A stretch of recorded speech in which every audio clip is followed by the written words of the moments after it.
और बड़ी खबर इस वक्त पटना से आ रही है, जहां न्यूज 18 की खबर पर मोहर लगी है। बिहार में फेज वाइज होगी शिक्षकों का ट्रांसफर, जो है वो फेज वाइज किया जाएगा।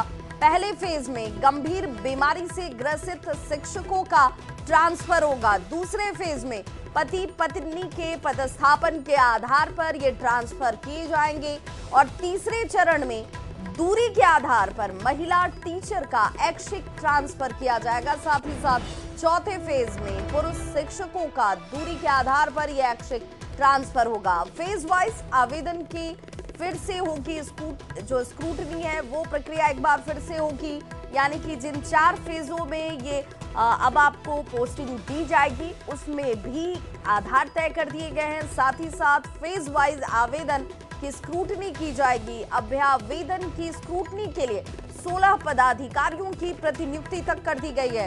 इस आवेदन की स्क्रूटनी में डेटा ऑपरेटर नहीं करेंगे किसी तरह का कोई सहयोग। ट्रांसफर की जानकारी इस शिक्षा कोष पर ही प्राप्त हो सकेगी। एसएमएस और टेलीफोन से कोई जानकारी नहीं मिलने वाली है।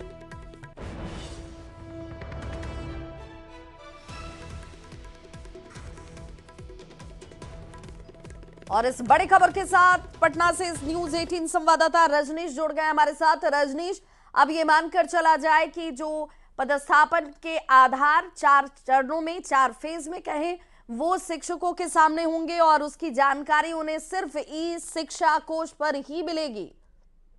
बिल्कुल विवाह, देखिए न्यूज 18 की खबर पर मोहर लगी है और लगातार ट्रांसफर पोस्टिंग से जुड़ी हुई खबरों को जो हम लोग अपडेट कर रहे हैं उस खबर पर मोहर भी लग रही है। और बता दें आपको कि बिहार में अब फेज वाइज जो टीचर हैं उनका ट्रांसफर होगा, जिसमें सक्षमता पास यानी जो विशिष्ट टीचर हैं और इसके साथ साथ जो बीपीएससी वाले टीचर हैं, टीआरई 1-2 वाले और पुराने टीचर हैं, उनसे जो एप्लीकेशन लिए गए थे लगभग 1,90,000 आवेदन शिक्षा विभाग को मिला था, जिसमें संभव नहीं है सभी का एक साथ ट्रांसफर करना। तो शिक्षा विभाग ने फेज वाइज ट्रांसफर करने की तैयारी की है और जिसको लेकर 16 सदस्यीय अधिकारियों की टीम बनाई गई है। और ये एक्सक्लूसिव जानकारी न्यूज 18 दे रहा है कि जो फेज वाइज ट्रांसफर होगा इसमें पहले फेज में जो कैटेगरी तय किए गए हैं, जिसमें आपको असाध्य रोग से पीड़ित हैं, इसके साथ साथ गंभीर रुग्णता वाले हैं, लीवर हृदय मरीज वाले, और इसके साथ साथ जो दिव्यांग हैं और विधवा परित्यक्ता नारी हैं, इनका ट्रांसफर पहले होगा। और ये ट्रांसफर 6 और 7 जनवरी से ही देखने को मिलेगा ई शिक्षा कोष पर।